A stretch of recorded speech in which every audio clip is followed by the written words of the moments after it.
ભરૂચ જિલ્લામાં ઘરેલુ ગેસ સિલિન્ડરને લઈ ગ્રાહકોએ એજન્સીઓ ઉપર ભારે રોષ વ્યક્ત કર્યા છે। કલેક્ટર ઓફિસમાં જાઓ, કલેક્ટર ઓફિસમાં જાય તો કે મામલેદારમાં જાઓ, તો આ મામલેદાર કલેક્ટર સરકાર શું કરવા બેઠી છે? એના કરતા પ્રજાને એક વખતની ઊભી રહીને ગોળીબાર કરીને મારી નાખો તો તમને શાંતિ થઈ જાય। તો કે કલેક્ટર ઓફિસમાં જાઓ, કલેક્ટર ઓફિસમાં જાય તો કે મામલેદારમાં જાઓ, તો આ મામલેદાર કલેક્ટર સરકાર શું કરવા બેઠી છે? એના કરતા પ્રજાને એક વખતની ઊભી રહીને ગોળીબાર કરીને મારી નાખો તો તમને શાંતિ થઈ જાય। સમગ્ર ગુજરાતમાં કોમર્શિયલ ગેસ ઉપર રોક લાગી છે।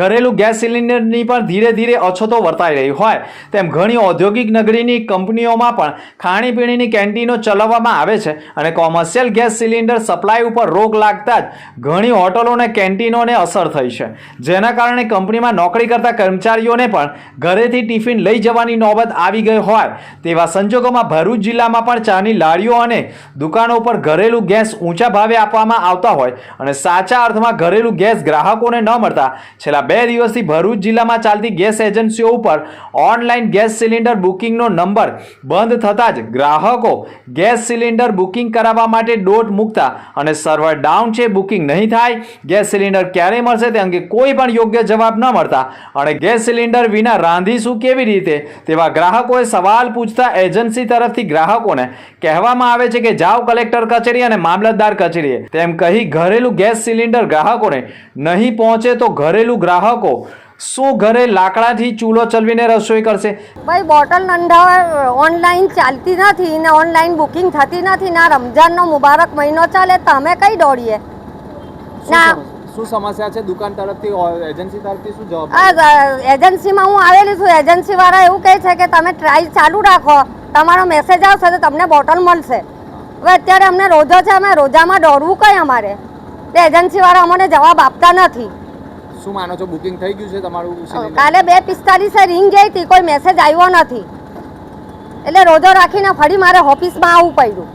તેવા ચોંકાવનારા અહેવાલો વચ્ચે હાલમાં મુસ્લિમ બિરાદરોના પવિત્ર રમજાન માસમાં મુસ્લિમ બિરાદરનો ગેસ સિલિન્ડરો નહીં મળતા કે બુકિંગ ન થતા ગ્રાહકોએ સરકાર સામે પણ ભારે આક્રોશ વ્યક્ત કરી ઘણા લોકોએ ઇલેક્ટ્રિક સગડી ખરીદવાની પણ નોબત આવી હોય અને લાઇટ બિલ પણ વધુ આવશે તો કોણ જવાબદાર જેવા સવાલો ઊભા કરી ગેસ સિલિન્ડરનું કાળાબજારી રોકવા માટે જિલ્લા વહીવટી તંત્રએ પણ એજન્સીઓ પર ખાસ નજર રાખવાની અને ઘરેલુ ગેસ સિલિન્ડરોનું કાળાબજારી ન થાય અને સાચા અર્થમાં ગ્રાહકોને ઘરેલુ ગેસ સિલિન્ડરો મળી રહે તેવા પ્રયાસો કરવાની માંગ ઉઠી ગઈ છે। જો કે સમગ્ર મામલે ગેસ એજન્સીઓમાંથી નીકળેલા ગેસ એજન્સીના ઘણા ટેમ્પા ચાલકો ઘરે સપ્લાય થતી વેળાએ જ ગેસ સિલિન્ડરોમાંથી અન્ય ગેસ સિલિન્ડરમાં 3 થી 4 કિલો અન્ય બોટલમાં રિફિલિંગ કરી ગ્રાહકોને ઓછો વજનવાળો સિલિન્ડર સપ્લાય થતા હોય તેવા અહેવાલો વચ્ચે ભરૂચના ભાલિયાવાડ નર્મદા નદીના કાંઠે તથા તાળિયા સહિતના અવાવડું જગ્યાએ ટેમ્પાઓને રોકીને સિલિન્ડરમાં કૌભાંડ ચલાવાતું હોવાની ચોંકાવનારી બૂમો પણ